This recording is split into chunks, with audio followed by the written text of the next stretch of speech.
Bom, eu queria começar a nossa conversa falando desse acontecimento que está mobilizando a nossa sociedade desde a semana passada, que é essa operação mais letal da história do Rio de Janeiro, do Brasil. Olá, seja bem-vindo, seja bem-vinda. Eu sou a Gabriela Varela. Ao meu lado, eu tô com a minha convidada de hoje, especialíssima, a ministra do Planejamento e Orçamento, Simone Tebet. Ministra, é um prazer conversar contigo. Muito obrigada. Ô, Gabriela, eu que agradeço a oportunidade de conversar com o Brasil através da sua voz. Obrigada, ministra. Bom, eu queria começar a nossa conversa falando desse acontecimento que está mobilizando a nossa sociedade desde a semana passada, que é essa operação mais letal da história do Rio de Janeiro, do Brasil. Eh, e a gente teve um posicionamento já seu que vai na mesma linha que o do ministro da Fazenda, o Fernando Haddad. Então, vocês estão conversando muito bem, que é que é necessário mexer na cabeça do crime organizado. E citaram também aquela operação do governo federal que conseguiu, né, desbaratar sem dar um tiro. A gente está falando ali do crime organizado, principalmente relacionado à área de combustível. Eu queria ouvir da senhora, de que maneira o governo tem atuado para atacar a fonte financeira do crime organizado? Bom, Gabriela, você tocou nos assuntos mais relevantes, mais importantes e que gera a maior preocupação da sociedade brasileira e que, portanto, não é à toa, né? Eu diria que hoje, principalmente nos grandes centros, mas também nos médios, né, nas cidades médias, com certeza o tema segurança pública ele supera a preocupação da população do que relacionado, por exemplo, à saúde pública, que sempre foi um tema mais relevante. Então, não é à toa. Se a população está reclamando, se a população está dizendo eu não aguento mais, porque realmente segurança pública ou insegurança, né, está sendo gerada no Brasil. Agora é importante lembrar o que é segurança pública, de quem é a responsabilidade, como é que a gente combate a violência no Brasil. E aí algumas coisas são importantes serem colocadas na mesa. Segurança pública, violência, criminalidade, narcotráfico, crime organizado se combate com planejamento estratégico, inteligência, segurança na fronteira, coordenação das polícias federal e estaduais e coragem. Então, por que que eu digo isso? A meu ver, tudo o que faltou na operação do Rio de Janeiro. Deveria fazer ou não deveria fazer? Deveria se cumprir uma decisão judicial? Não estou discutindo, ninguém descumpre decisão judicial. Mas a grande questão é, fizeram dessa forma por quê? Qual é o objetivo principal? Por que não fizeram essa mesma operação de forma coordenada, planejada, sem letalidade desde o início do governo estadual? Então, é preciso que a gente entenda que segurança pública é um assunto complexo que se combate com coordenação. O governo do presidente Lula trabalha com essa questão desde quando o ministro Dino assumiu e depois mais fortemente com o ministro Lewandowski. Essa questão está sendo tratada dentro dos ministérios, eu participei disso desde o ano passado. Isso gerou uma PEC, a PEC da Segurança Pública, que é a forma de constitucionalizar, trazer para a Constituição a responsabilidade, né, que hoje já existe o SUSP, que é o Sistema Único de Segurança Pública, trazer para a Constituição para dar poder que a União não tem ainda para coordenar o trabalho da Polícia Federal, Polícia de Fronteira, Polícia Rodoviária, né? Então, Polícia Federal, Polícia Rodoviária Federal, Força de Inteligência nossa, com a Polícia Militar Estadual, peritos, Serviço de Inteligência dos Estados. Hoje, responsabilidade de segurança pública é responsabilidade do governo do Estado. O governo federal, o presidente Lula, teve a coragem de falar: vocês não dão conta de resolver sozinhos, chamar para nós a responsabilidade, deixa eu ajudar vocês. O que fez os governos estaduais? Principalmente de direita ou de fronteira. Não, esse problema de segurança pública nós não queremos perder o controle, a coordenação. Ninguém ia perder a coordenação, o controle. Nós iríamos fazer uma força-tarefa, Gabriela. E essa força-tarefa aí, que é a sua pergunta, ela não começa nas favelas ou nas comunidades, ela começa na fronteira. Uma vez que o tráfico de drogas, de armas, o descaminho e mesmo o contrabando de cigarros ilegais, que geram muita violência, até homicídio, roubo de bancos no Brasil, né? Uma vez que esses produtos atravessam as fronteiras secas do Brasil, e nós temos 9 estados com fronteira aí diretamente com as portas abertas, a gente não consegue controlar o crime organizado, porque num país continental como o Brasil. Então foi isso que propôs o governo do presidente Lula. O que aconteceu, essa PEC que está desde abril, agora quem não queria quer, porque ficou com medo da reação da sociedade, isso é um ponto. Segundo e último ponto, não quero monopolizar aqui, porque é um tema muito complexo, mas assim, eu sou de um estado de fronteira, como eu disse, eu fui vice-governadora e secretária de Estado, no estado que hoje é a porta de entrada para, lamentavelmente, para o cigarro contrabandeado, para as drogas e para armamento, porque nós fazemos divisa com a Bolívia e com o Paraguai. Então, conheço um pouquinho essa situação. A segunda é o seguinte, né? Temos que cortar a fonte que irriga o crime organizado. Então, se combate a fonte que irriga o crime organizado, combatendo de forma inteligente, de novo, eu digo, né?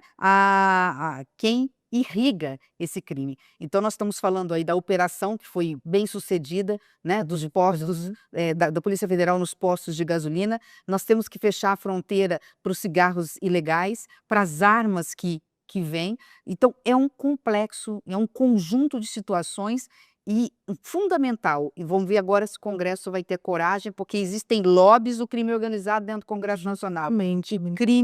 A lei, que é um nome, como diz o Haddad, bonito para uma coisa muito clara, a lei que combate o sonegador, né? Os grandes sonegadores, os sonegadores que são recorrentes, não você que não conseguiu pagar um imposto, uma empresa que faliu, quebrou, não é disso que se trata, não vamos mexer com o pequenininho, com o médio, não é dessa sonegação, é da sonegação num nível de escala muito grande, recorrente, e nós estamos falando aí de 500 bi por ano de sonegação no Brasil, grande parte disso é de devedor contumaz, aquele que abre e fecha empresa, lavagem de dinheiro para irrigar. A lavagem de dinheiro eu filtro, eu faço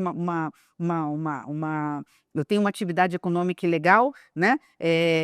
Com isso, o que eu quero fazer é, com base no posto de gasolina ilegal, no cigarro contrabandeado, eu faço dinheiro, lavo dinheiro para comprar armas que vão colocar na mão dos bandidos, né, do crime organizado para tocar, como diz o jovem, terror na sociedade brasileira. É assim, com inteligência, com racionalidade, com planejamento, com coragem, né, querendo fazer a diferença e não visando qualquer tipo de projeto eleitoreiro ou eleitoral de última hora. Eu queria justamente puxar esse gancho dos sonegadores, né? A gente tem uma extrema-direita que se coloca publicamente e volta a sua comunicação para a sociedade como se estivesse defendendo a segurança pública, mas na prática não é isso que está acontecendo, né? Então, como que o governo federal pode fazer esse enfrentamento, essa comunicação mais contundente? Porque a gente tem experiências do passado mostrando o quanto ser didático para a população é importante e até reflete na popularidade do governo também, né, ministra? Não é fácil, Gabriela, não é fácil porque a narrativa está a favor deles. Porque o discurso fácil né, tem que matar todo mundo, nós temos que prender todo mundo, nessa hora não existe ampla defesa, não existe contraditório, é um discurso muito fácil. Né? Até o momento que não é o seu filho que é morto ou preso de forma injusta, que é um parente seu, um conhecido seu. Então, é uma narrativa muito fácil. Né? Eu falo assim, que o lugar de bandido é na cadeia. Né? Eu sou advogada, não tem como não advogar que numa democracia, no Estado democrático de direito, é um Estado de direito, né? Você prende, você investiga, você dá ampla defesa contraditória, aí sim, você condena e põe na cadeia. Isso serve para o pobre e serve para o rico. Né? O que não pode é você ter 2 pesos e 2 medidas. O crime organizado está aí, ele é sério, é responsabilidade do Estado brasileiro combater.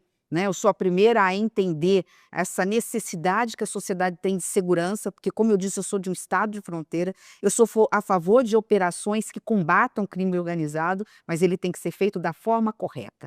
Da forma errada, quem paga é a sociedade com mais violência, porque vai haver o quê? Uma reação. Né? A hora que essa espuma sair, nós vamos ver do que se tratou essa operação. Isso tem nome, tem sobrenome, tem carimbo, né? Nós sabemos para que serve cassinos numa sociedade tão empobrecida como a do Brasil. Isso significa, de novo, lavar dinheiro de crime organizado, aumenta a violência nessas regiões, é um emprego, gera emprego, é um emprego precário, você tem ali prostituição envolvida, você tem droga envolvida, você tem lavagem de dinheiro. Então, assim, nós temos que estar muito atentos a questões como essas. Isso é super importante. Eu até acho que essa questão da taxação BBB é uma pauta talvez tão importante quanto essa que a gente teve da isenção de até R$ 5.000 por mês, porque a população tem se apropriado dessa pauta, né? Então, como é que o governo também está estudando isso, de conseguir pautar essa discussão na sociedade, porque isso disputa o coração, a mente das pessoas, né? Como, por exemplo, também a questão da escala 6x1, que tem sido muito colocada. Perfeito, perfeito. Gabriela, a pauta BBB, né, taxação BBB, não é primeiro, deixar claro para a população, e a população não é boba, né, não adianta, a sabedoria popular não é um ditado qualquer, né, o povo sabe, ele sente na pele, ele que vivencia os problemas, ele sabe o quanto pesa o preço do supermercado quando sobe o preço do café ou da carne, o que ele deixa de comprar, né, que primeiro ele paga a conta, o aluguel, a conta de água e luz, coloca comida na mesa, e quando sobra, se é que sobra, ele vai atender um desejo de um filho, né, ou colocar alguma coisa, né, trocar um eletrodoméstico dentro de casa. Então, assim, a população ela está sempre muito atenta. Ela sabe que essa narrativa de que o governo só quer aumentar impostos não é verdadeira. Uma coisa é você querer aumentar o imposto do trabalhador. Outra coisa é o mesmo da classe média, que é empobrecida no Brasil. Outra coisa é você falar, não, eu quero que a classe média não pague mais imposto de renda. Nós estamos falando de uma promessa do presidente Lula. É para ganhar a eleição? Não é verdade. Isso é promessa campanha do presidente Lula lá atrás, que só pode se efetivar agora com muito custo da equipe econômica, que precisa compensar a quantidade de dinheiro que nós vamos deixar de arrecadar. Como é que se compensa? Cobrando imposto de quem não paga imposto no Brasil. Então, quem não paga imposto, ou paga um imposto muito pequeno comparado à média mundial, tem que pagar o imposto para compensar e equilibrar essa conta, porque isso se chama justiça tributária, isso não é aumento de imposto. Então essa narrativa deles não vai colar. Bets no Brasil, por mim, bet era ilegal. Eu fui contra, segurei o máximo possível quando eu fui parlamentar, não é para outra coisa não. Acho que a sociedade brasileira precisa ainda de muita educação financeira, né? Entender como é que funciona, né? Ter condições de dar conta, de multiplicar esse dinheiro de forma inteligente, racional, né?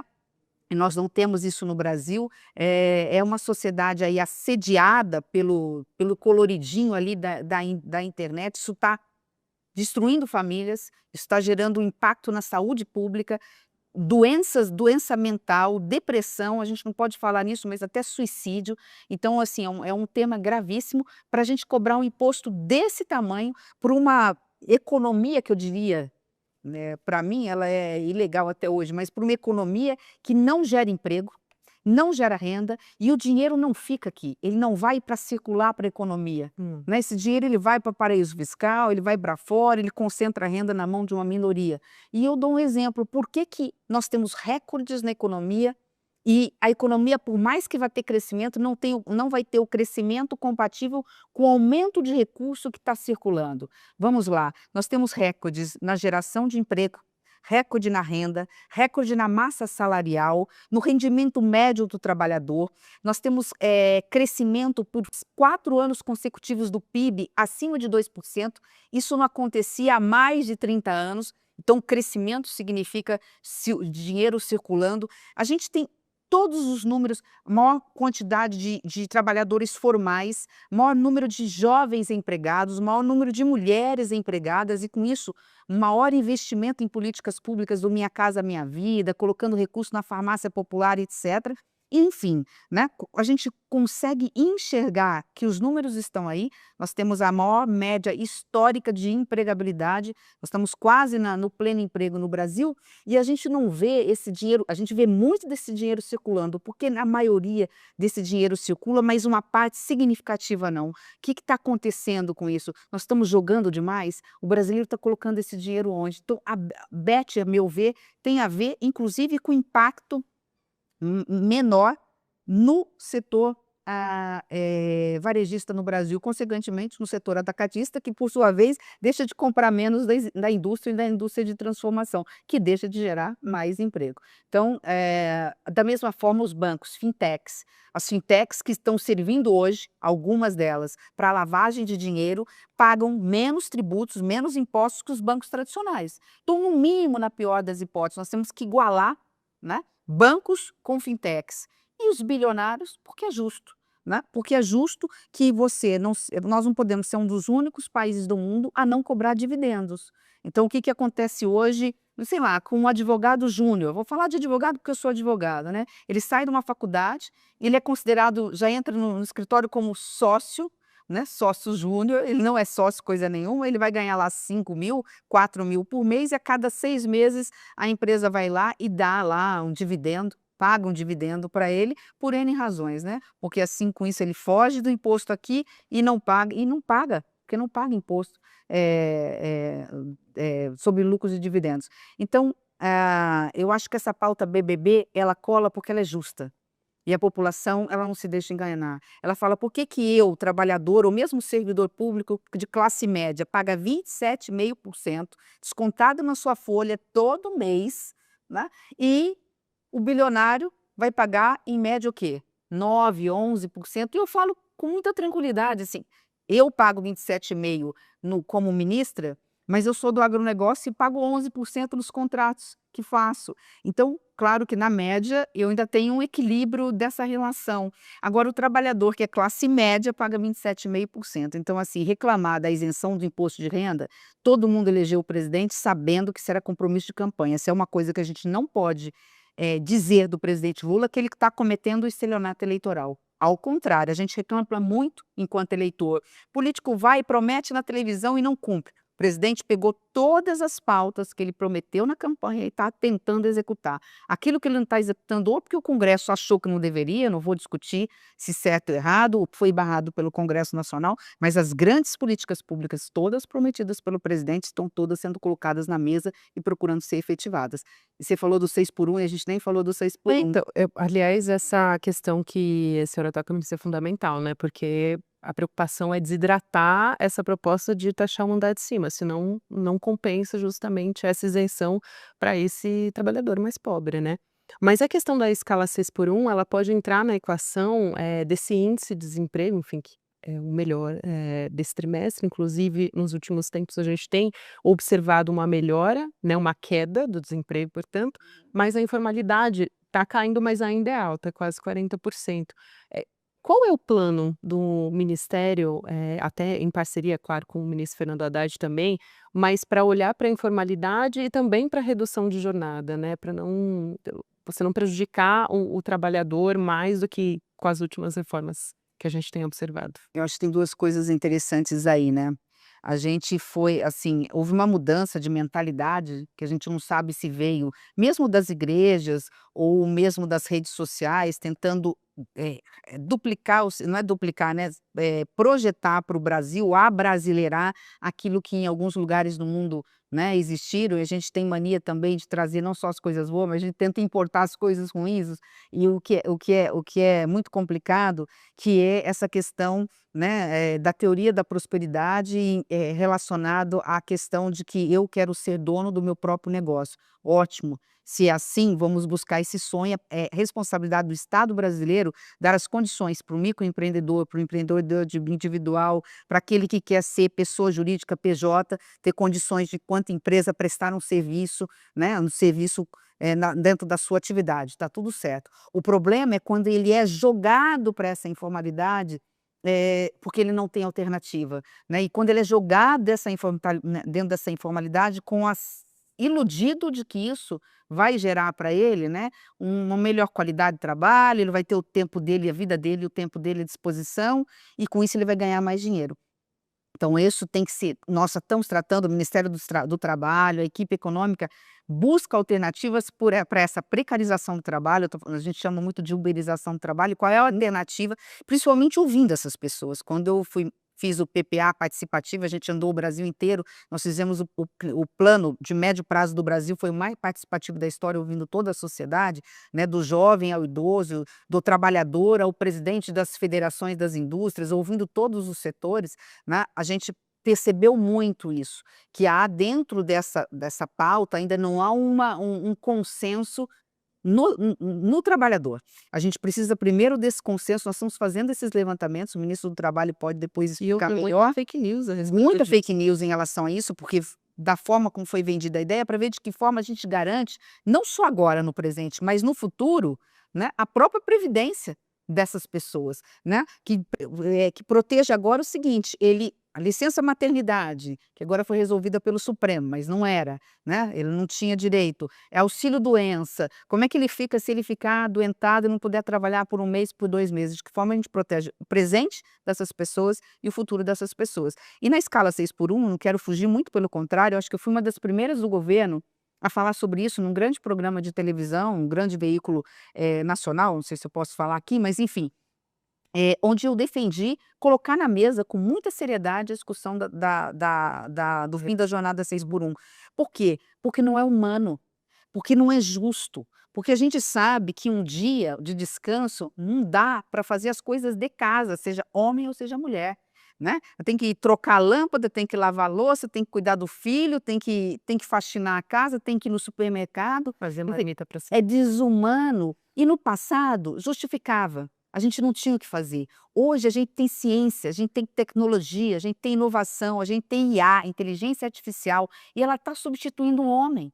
Então é a forma até de garantir a empregabilidade, porque daqui a pouco, como as máquinas estão lentamente substituindo o homem em determinadas atividades, quando eu reduzo a jornada de trabalho dele, eu coloco a máquina fazendo também. Então essa discussão que vai quebrar o Brasil, eu ouvi quando, lá atrás, eu acho que eu era prefeita, quando o presidente Lula estava no Lula 1, final do Lula 1, e eu me lembro que essa discussão assim, poxa, aumentar o salário mínimo acima da inflação vai quebrar o Brasil porque a economia não suporta, né? Os grandes não suportam, aí não, os grandes suportam, os médios suportam, aí vimos que até os pequenos suportavam, né? Agora com IA, com máquina, substituindo temporariamente 1 hora, 2 horas de serviço do homem, é possível não só aumentar o salário mínimo acima da inflação, que eu sempre faço esse parênteses, eu acho que é a maior política social do governo do presidente Lula, né, eu acho que essa é isso que nós almejamos, Bolsa Família para quem precisa, qualifico essas famílias,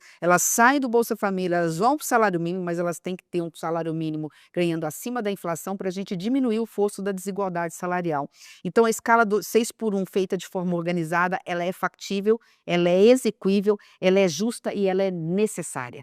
Ela é necessária não só pensando no ser humano, uma questão de solidariedade, mas quem não quiser, não estiver preocupado com o outro, né, se colocar no lugar do outro, então olhe pelo lado da economia, olhe pelo lado da saúde pública. Vai ser menos remédio, menos consultas, menos problema mental, né, menos ausência, né, e licenças, e a própria economia ganha com isso. Então a saúde pública ganha, o orçamento brasileiro ganha e todos ganhamos. Eu tenho uma preocupação que eu acho que a gente tem solução para isso, e talvez precise de, né, de colocar isso numa escala, é com aquele que tem dois ou 3 empregados só, né. Então assim, aquele pequeno empreendedor, né, o pequeno comerciante que tem uma barraquinha só, uma portinha só e tem 1 ou 2 funcionários, como é que ele vai fazer com isso? Tem algum tipo Mas de incentivo. mas é absolutamente resolvível isso, né. Eu recebi no meu gabinete, semana retrasada, ou salvo engano, a deputada Érica, que ela estava discutindo, vendo com a equipe econômica como é que podia avançar nesse debate, e eu acho que é um debate que não só está maduro para a discussão, como eu acredito que de 1 ano e meio a 2 anos nós podemos tirar isso definitivamente do papel. Excelente. E o senhor falou da inflação, a percepção da inflação, principalmente para a população mais pobre, é nos alimentos. Falou de carne também, de café. Quero perguntar sobre tarifários, porque a gente está no meio de uma negociação, teve esse primeiro encontro do presidente Lula com o Donald Trump, que gerou aquela foto, enfim, que até tomou conta das redes, e logo depois a gente teve essa mudança com a operação mais letal do Rio de Janeiro. Mas como é que está essa negociação dos produtos? A gente tem alguma perspectiva de conseguir suspender, talvez, a taxação de algum insumo? Como é que a senhora tem participado, né, o seu ministério, dessas conversas? Primeiro dizer que hum, o episódio da fotografia Trump, presidente Lula na Malásia, né, que é uma foto emblemática, importante, histórica, na medida em que ela desfez uma série de narrativas, né, eu acho que deixou sem dormir muita gente que mentia para a população brasileira, né, dando uma percepção equivocada. Segundo, deixou muito claro que o presidente Trump não tinha noção efetiva, ou não tem, do que está acontecendo no Brasil, no que se refere à democracia, à ameaça que nós sofremos no final do ano, inclusive lembrando, né, tentativa de assassinato de 3 autoridades, presidente Lula, vice-presidente e ministro do Supremo Tribunal Federal. Acho que isso surpreendeu. Mas o que eu queria ressaltar desse episódio é, primeiro, que isso reforçou, né, que nós temos uma das maiores, se não for a maior e melhor diplomacia do mundo. O Ministério das Relações Exteriores funcionou. E ele funciona, e funciona bem, porque ele funciona com equilíbrio, e ele funciona com sabedoria e no silêncio. Trabalhou direitinho, do jeito certo, no tempo certo, e conseguiu colocar 2 estadistas, 2 homens, né, que governam 2 países soberanos frente a frente. E segundo, né, sem dúvida nenhuma, a capacidade de diálogo, de negociação de alguém que começou em sindicato, que é a capacidade que o presidente Lula chegou. Me impressionou, ele chegou de igual para igual, mostrando, isso deu um orgulho danado de ser brasileiro. Independente de quem gosta, quem não gosta do presidente Lula, todos têm que reconhecer, né, que ali nós chegamos como um país soberano. Podemos ser menor em tamanho da economia, podemos não ser a maior potência do mundo, como é os Estados Unidos, mas é um país que alimenta o mundo, que tem a maior floresta tropical, que tem todos os climas e a melhor transição ecológica e energética do planeta. Enfim, nós chegamos chegando. O presidente chegou chegando, falou: olha, eu estou aqui pronto para negociar, para dialogar, né? Vamos conversar, né? Houve simpatia entre os dois, houve transparência entre os dois. Isso abriu as portas. Mas comércio, a guerra comercial envolve money, né? Envolve dinheiro. Ninguém negocia para perder. O que me dá a certeza de que muitos produtos vão ser revistos em relação ao tarifaço é a necessidade que os Estados Unidos têm em relação a alguns produtos brasileiros. Eu vejo com mais dificuldade a gente avançar na indústria de transformação, lamentavelmente, porque aquilo que eles têm de sobra, eles não vão querer negociar muito conosco. Vai dar um pouquinho mais de trabalho, mas, por exemplo, a Embraer, que foi taxada só em 10%, provavelmente pode ver a taxação zerada. Por quê? Porque interessa para eles, interessa para os magnatas lá, interessa comprar mais barato, afinal encareceram os jatinhos em 10%, né? O preço do café da manhã americano está muito caro, ele depende do nosso café, do nosso suco de laranja, e o almoço ou os lanches de final de semana dependem do hambúrguer e da nossa carne. Então esses produtos de commodities eu acho que mais facilmente podem ser resolvidos. Os outros vão requerer um pouco mais de prazo. É um jogo de paciência, né, onde tem tudo, nas palavras do VPR, do vice-presidente, para ter ganha-ganha nesse processo. Mas assim, começamos muito bem na fita, acho que a fotografia mostrou isso. Sim. Ministro, eu sei que a gente está encaminhando para o final, eu queria falar um pouco de política também. Eu vejo a maneira como a senhora fala, estando muito de acordo, né, sempre fala que tem muito mais alinhamento do que diferenças com o presidente Lula. E eu acho super importante, agora há pouco, a senhora foi ao ICL, deu uma entrevista para o Chico Pinheiro e disse: a eleição para o Senado vai ser a mais importante de 2026. Por N motivos, porque os senadores podem pautar, por exemplo, um pedido de impeachment para um ministro do STF.